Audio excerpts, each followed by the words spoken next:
Bonjour à tous, j'aimerais vous parler aujourd'hui d'un livre que j'ai personnellement et qui s'appelle Écrire et être édité par Victor Bouadio. Alors c'est un livre des éditions Écrire aujourd'hui. Il ne se trouve plus actuellement dans cette édition parce qu'ils ont arrêté de commercialiser leurs livres personnellement, mais vous pouvez quand même retrouver ce livre, le commander en librairie ou bien à la FNAC, qui est encore, je pense, disponible. Moi, je l'ai commandé à la FNAC. Alors, je vais vous lire un petit extrait de ce livre pour vous faire voir un peu de quoi il s'agit.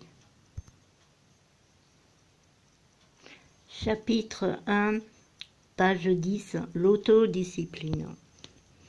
Au lycée, à l'université, lorsque les professeurs dirigeaient plus ou moins notre travail, notre succès n'était pas pour autant garanti. Leur assistance nous aidait à placer des repères dans notre emploi du temps, devoir à remettre tel jour, étude de tel chapitre jusqu'à la page X, laisser tomber tel paragraphe inutile, etc. Nous simplifions nos études d'une certaine manière. Plus tard, quand nous décidons d'écrire un livre, nous sommes loin de ce contexte. Nous nous attaquons cette fois à une entreprise solitaire considérablement plus ardue, où nous n'avons aucun professeur, aucun camarade assis à côté de nous et qui nous stimule par son acharnement au travail. Nous n'avons rien de tout cela. Nous avons même très peu de chances d'avoir à notre portée un écrivain auprès de qui nous irions demander conseil. Notre seul bagage, c'est notre expérience de lecture de livres que nous allons devoir utiliser pour en écrire un autre, car il s'agit d'écrire un livre sur le mode de l'un que nous avons pu lire et qui nous a plu. D'ailleurs, nous poursuivrons notre travail d'écriture sans cesser de lire d'autres livres, beaucoup d'autres. Lire, quand on écrit, c'est comme faire des exercices physiques quand on veut avoir un corps souple. Sait-on toujours que les écrivains sont de grands consommateurs de livres? Certains avouent ne plus pouvoir écrire s'ils ne devaient plus lire leur auteur favori. Tout ceci pour dire que notre seule école pour nous, qui nous lançons dans l'écriture, activité solitaire par excellence, c'est la pratique des mots.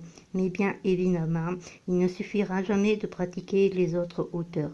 Condition sans doute nécessaire, elle sera loin d'être suffisante.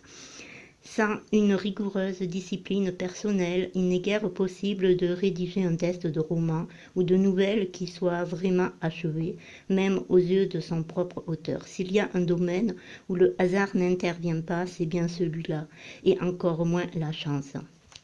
L'autodiscipline. Un nombre important de sollicitations extérieures tenteront constamment de vous éloigner de votre table de travail. Il s'agira d'y résister, de garder le cap, de continuer à amasser les pages, de garder le fil de votre histoire, de ne pas fausser compagnie à vos personnages. Vous ne pourrez y parvenir qu'en sachant repousser une violente envie de sortir pour des motifs futiles, refuser courtoisement une invitation qui tombe dans votre période de fertilité littéraire. Il s'agira de vous lever à 4 heures du matin pour vous mettre au travail, si vous écrivez mieux le matin que le soir, ou de vous coucher tard, à minuit ou à 1 heure du matin, si c'est le contraire. Il s'agira de prendre une tasse de café pour chasser un état de somnolence au moment où vous progressez dans votre phase de votre histoire au lieu de vous laisser tomber sur le canapé et vous endormir au risque de ne savoir où vous en étiez avant la pause. Votre autodiscipline ira encore plus loin, sachant comment votre alimentation influe sur votre esprit, sur votre agilité et l'importance qu'elle revêt dans la santé de tout travailleur sédentaire, en particulier de celui qui travaille toujours assis. Vous ne pourrez plus vous permettre de vous nourrir n'importe comment. Si on connaît les aliments qui alourdissent, ceux qui se digèrent mal, on ne pense pas toujours à les éviter. Cela demande aussi une certaine dose d'autodiscipline. Voilà pour l'extrait de ce livre. Donc, alors là, on dit que quand on n'a pas un écrivain à portée de main, eh bien, il est bien difficile quand même d'écrire. Eh bien, moi, je dirais que, oui, c'est évidemment, mais quand même, vous pouvez voir le film de J.K. J.K. Rowling, c'est la magie des mots. Et là, vous verrez que, question motivation, si vous voulez suivre son exemple, vous arriverez parfaitement à pouvoir écrire quelque chose de très valable. Voilà, et bien c'était pour aujourd'hui un livre que je vous présente, un livre que j'ai moi-même et que je suis à la lettre. Bye bye, à la prochaine, au revoir.